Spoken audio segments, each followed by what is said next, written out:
CBSE board exam एकदम नज़दीक आ गए हैं और 2-3 दिन बाद शुरू होने वाले हैं, तो चिंता स्वाभाविक है, हो रही होगी। लेकिन सीबीएसई को भी चिंता है और उसने आपके लिए कुछ एडवाइजरी जारी करी हुई है, कुछ कंसर्न हैं जिन पर ध्यान देना है। तो कौन से एग्ज़ाम कंसर्न हैं जो सीबीएसई ने क्लैरिफाई किए हुए हैं? Good evening students. CBSE 12th exam को लेकर के सीबीएसई बोर्ड ने कुछ एडवाइजरी नोट जारी किए हैं, जिन्हें आप ठीक से समझ लें तो आपको एग्ज़ाम देने में आसानी होगी और किसी तरह की चिंता से आप मुक्त रहेंगे। तो ऐसे कौन कौन सी बातें हैं जिन पर ध्यान देना ज़रूरी है? सबसे पहले तो प्री बोर्ड। बहुत से स्टूडेंट को ये चिंता रहती है कि प्री बोर्ड में कम मार्क्स आए हैं, शायद ये मार्क्स फाइनल रेट में जोड़े जाएंगे, शायद जिनके कम नंबर हैं उनको एग्ज़ाम को लेकर कोई प्रॉब्लम क्रिएट हो सकती है। तो डू नॉट वरी, बिल्कुल भी चिंता नहीं करें। No tension for pre board. जैसा भी गया हो, अच्छा गया हो, ख़राब गया हो, चिंता न करें। चिंता करें कमिंग एग्ज़ाम की, क्योंकि इन मार्क्स का फाइनल रिजल्ट से कोई लेना देना नहीं होता है। प्री बोर्ड एग्ज़ाम के नंबर फाइनल रिजल्ट का पार्ट नहीं होते हैं। तो इस चिंता से तो आप मुक्त हो जाएं कि प्री बोर्ड का कोई आपके रिजल्ट पर असर पड़ेगा। Do not worry not. तो फिर आपको वरीड किसके लिए रहना है? कुछ और बातें हैं जिन पे आपको ध्यान देना बहुत ज़रूरी है, और उन बातों में आपको ध्यान देना है कि आपको डू और डू नॉट याद रखने हैं, क्या करना है और क्या नहीं करना। तो सबसे पहले तो बात यह है कि आप ब्लू इंक प्रयोग करेंगे।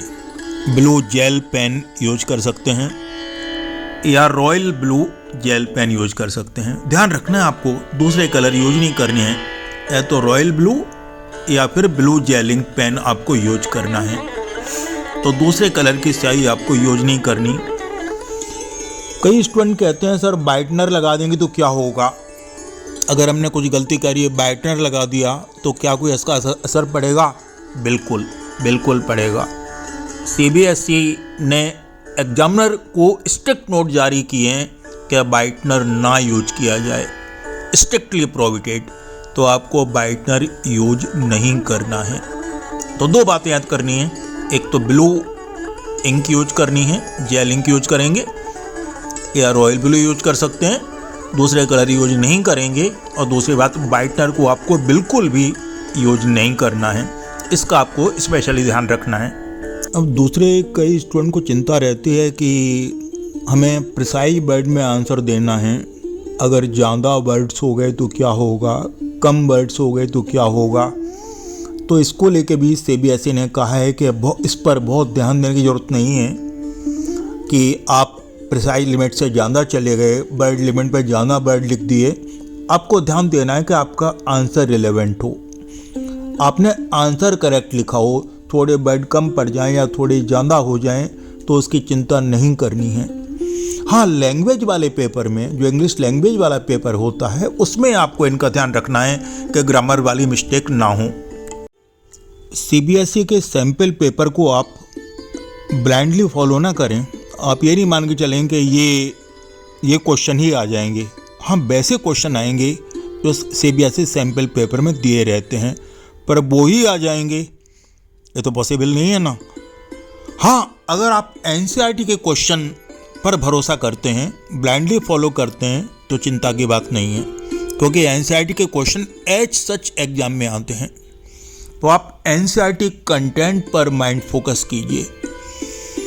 जो क्वेश्चन इन टेक्स्ट में दिए हैं या बीच में सॉल्व क्वेश्चन दिए हैं या अनसॉल्व क्वेश्चन दिए हैं, उनको बार बार प्रैक्टिस करके उनको ठीक करें और एनसीईआरटी कंटेंट पर 100% रिलाई करें। कई सारे लोगों ने सैम्पल पेपर निकाले होते हैं, आपको उधर ज़्यादा ध्यान नहीं देना है। अगर आपको बोर्ड एग्ज़ाम क्लियर करना है तो एनसीईआरटी पढ़ना है और एनसीईआरटी पर भरोसा रखना है, तो आप बढ़िया तरह से अपना एग्ज़ाम क्लियर करेंगे। पैनिक ना हो। एग्ज़ाम पास में आ गए हैं, जैसी रेगुलर स्टडी कर रहे हैं वैसे ही करते रहें। पैनिक होने से नुकसान ज़्यादा होता है। हल्का गर्म पानी पीते रहें, इससे मन उत्साह से भरा रहता है और माइंड कॉन्सेंट्रेट भी होता है। तो हल्का गर्म पानी पीने का फ़ायदा है। रात को कम खाना खाएं, क्योंकि रात को ज़्यादा खाना खाने से स्टडी में प्रॉब्लम आती है, तो कम खाएं। और पेरेंट्स और मेंटर के लिए ग्रेटिट्यूड की फीलिंग रखें। जो भी अपॉर्चुनिटी आपको मिली है, जो भी अवसर आपको मिले हैं, उनके लिए एक ग्रेटिट्यूड, थैंकफुलनेस होगी तो आप उतना ही रिलैक्स फील करेंगे। तो a special gratitude for parents. All the best my dear all. आप सबका एग्ज़ाम बढ़िया जाए, ये मेरी शुभकामनाएं आपको। आप बढ़िया से बढ़िया करें और आपका एग्ज़ाम आपके ड्रीम के हिसाब से एक शानदार तरीके से कंप्लीट हो और आप 12th का रिजल्ट बेस्ट मार्क के साथ कंप्लीट करें। Thank you very much, thank you very much, thank you very much.